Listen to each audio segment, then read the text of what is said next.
सद्गुरु साईनाथ महाराज की जय।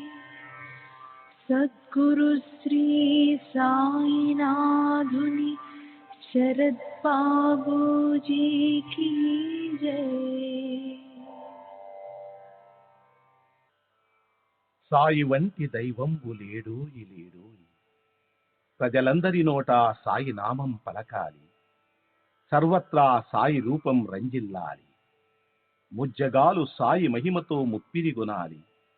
సాయి పదరవళులు మన హృదయ కుహరంలోని నిశ్శబ్ద నిషీధిలో ప్రతిధ్వనించాలి. ప్రణవనాద వీచికల్లా సాయి జ్ఞాన సౌరభాలు సర్వత్రా వ్యాపించాలి. ఆ సుజ్ఞాన సౌరభాల ఆస్వాదనలో మన మనసులు మత్తెక్కాలి. సాయి ప్రేమామృత ధారలు అంతటా నిరంతరం వర్షించాలి. ఆ ప్రేమామృత ధారలలో తడుస్తూ, ఆ జ్ఞాన సౌరభాల మత్తులో ఆనందంగా నర్తిస్తూ సాయి వంటి దైవంబు లేడోయి లేడోయి అని అందరూ ఏకకంఠంతో గానం చేయాలి. అదే నా ఆశ, ఆశయం, ఆకాంక్ష. అదొక మధుర స్వప్నం. ఆ స్వప్న సాఫల్యం కోసం శ్రీ సాయినాథుని అనన్య ప్రేమతో, ఆర్ద్రతతో ప్రార్థించటమే మనం చేయగలిగింది, చేయవలసింది. Shri Babuji.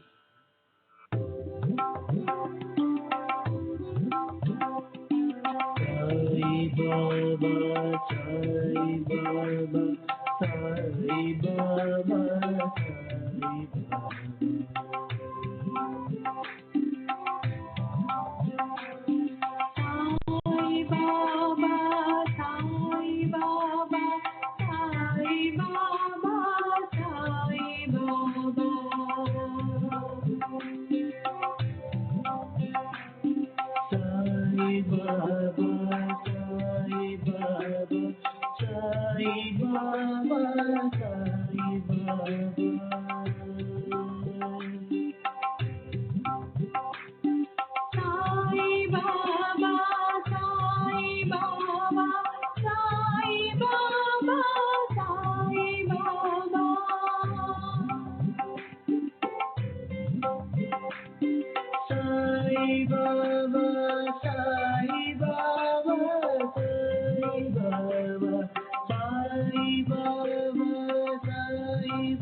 Baba, Sai Baba, Sai Baba, Sai